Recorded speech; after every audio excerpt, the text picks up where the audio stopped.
Hai, selamat datang di akun Ziarah Sama-sama. Ini adalah perjalanan ziarah saya dalam membaca Alkitab secara kronologis dalam waktu 1 tahun, hari yang ke-30, yaitu hari Kamis tanggal 30 Januari 2025, yang terambil dari kitab Ayub pasal 38 sampai pasal yang ke-39. Satu hal yang perlu saya beritahu adalah bahwa ada perbedaan antara versi bahasa Indonesia dan bahasa Inggris. Jadi kalau misalnya kita memperhatikan di bahasa Inggris itu, pasal 39 ayat 34 yang di bahasa Indonesia, bagi versi bahasa Inggris itu sudah masuk ke pasal 40 ayat 1. Jadi kalau misalnya ada yang membaca versi bahasa Inggris, berarti perikopnya itu sampai di pasal 40 ayat 1 sampai 5. Kalau misalnya untuk yang baca bahasa Indonesia, hanya dari pasal 38 sampai pasal yang ke-39. Nah, jadi mulai dari pasal 38, ketika Elihu selesai berbicara, tiba-tiba muncullah badai gitu, yang menghentikan sementara percakapan mereka. Kita tidak tahu apakah Ayub mau merespon perkataan Elihu atau tidak, karena Elihu berbicara sebanyak 6 pasal. Ya mungkin saja Ayub mampu merespon, karena sebagaimana yang kita ketahui, temannya berbicara segini, dibalas oleh Ayub jauh lebih banyak. Nah, tapi ini tidak terjadi pada apa yang dikatakan oleh Elihu. Nah, jadi dari badai tersebut, ketika badai itu muncul, ternyata Allah memakai badai tersebut sebagai sarana untuk Allah akhirnya berbicara kepada Ayub. Nah, jadi ini membuktikan bahwa ada sesuatu yang Allah mau disiplinkan atau Allah mau ajar pada Ayub, karena hal-hal keliru dan sikap-sikap hati yang keliru yang sempat Ayub miliki, sempat Ayub sampaikan mulai dari pasal 3 sampai pasal ke-31. Tuhan Allah sebenarnya tidak pernah berkewajiban ya untuk menjawab manusia, untuk menjawab saya, untuk menjawab kita semua. Nah, jadi cara Tuhan menjawab kita pun betul-betul ya adalah kedaulatannya Tuhan, betul-betul adalah terserahnya Tuhan. Artinya adalah Tuhan tahu jawaban yang terbaik yang ia dapat berikan pada segala jenis manusia dengan segala jenis kondisi mereka. Dan untuk Ayub, Tuhan tidak akan menjawab pertanyaan mengapa. Dan untuk Ayub juga Tuhan tidak akan menjawab pertanyaan supaya yang disarankan oleh Elihu. Dan kata supaya ini kan sebenarnya menandakan apa yang akan diperlukan di masa depan. Dan terkait dengan masa depan ya, Tuhan sudah tahu masa depan seperti apa, sehingga Tuhan sudah mempersiapkan itu, dan Tuhan tidak perlu memberikan jawabannya pada Ayub di waktu itu. Nah, yang sekarang Tuhan perlu lakukan dari pasal 38 sampai pasal 39, lalu bacaan besok dari pasal 40 pasal 40 dan 41, hanyalah menunjukkan dua hal. Yang pertama, Allah mau menunjukkan bahwa Allah itu adalah multitasking God. Allah yang mengurus segala sesuatunya bersamaan. Tidak hanya mengurus manusia, tetapi dalam waktu yang bersamaan mengurus seluruh alam semesta yang Dia ciptakan. Dari sini terbukti bahwa Tuhan tidak pernah lalai dalam mengurus segala sesuatu. Artinya, saat Ayub, Elifas, Bildad, Zofar mencoba mengecilkan Allah atau memframe Allah berdasarkan kacamata mereka, itu adalah bentuk penghinaan sebenarnya di mata Allah, yang sampai detik Allah berbicara sekalipun, Allah sambil mengurus segala sesuatu di jagat raya ini. Nah, jadi Allah betul-betul terlalu besar untuk mereka berlima, termasuk Elihu, yang menyaksikan Allah berbicara dan menyatakan kekuasaannya. Allah betul-betul dapat dipercaya karena Ia tidak akan pernah berhenti bekerja untuk kebaikan semesta ini.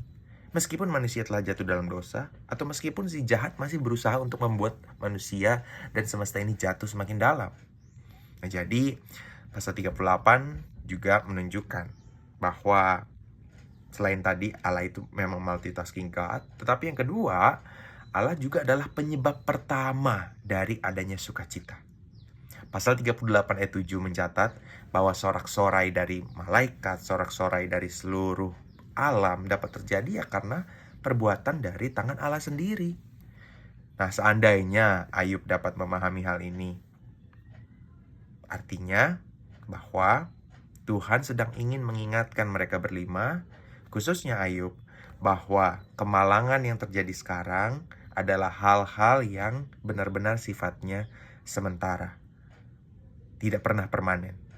Bahkan Ayub seharusnya dari awal dapat segera mencari Tuhan, dapat segera mendekatkan diri kepada Tuhan, yang dapat mengisi sukacita jiwanya dalam sekejap. Seandainya Mereka tidak membahas hal-hal yang tidak perlu.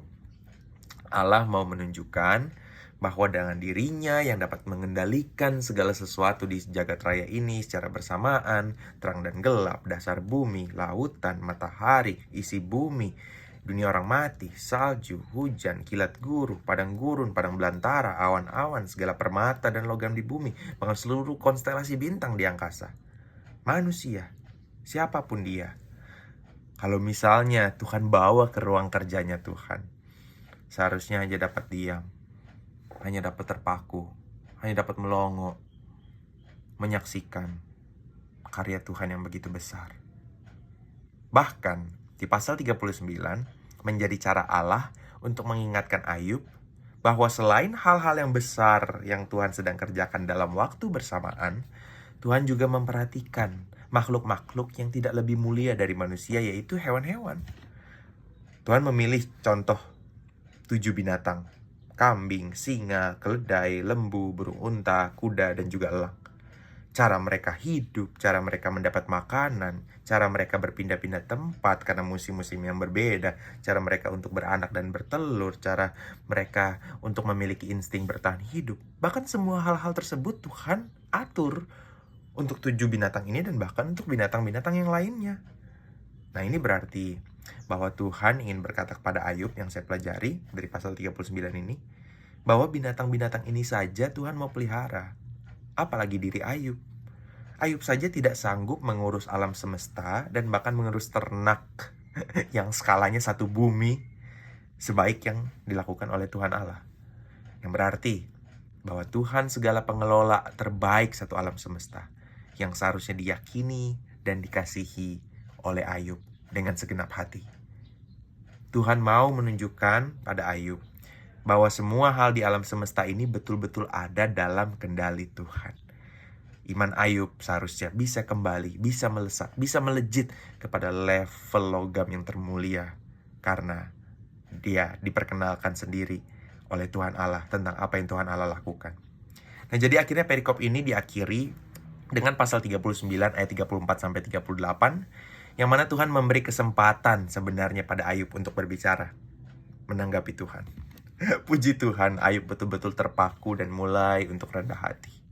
Ia tahu bahwa cara terbaik untuk dekat pada Tuhan adalah mendengar, bukan berbicara.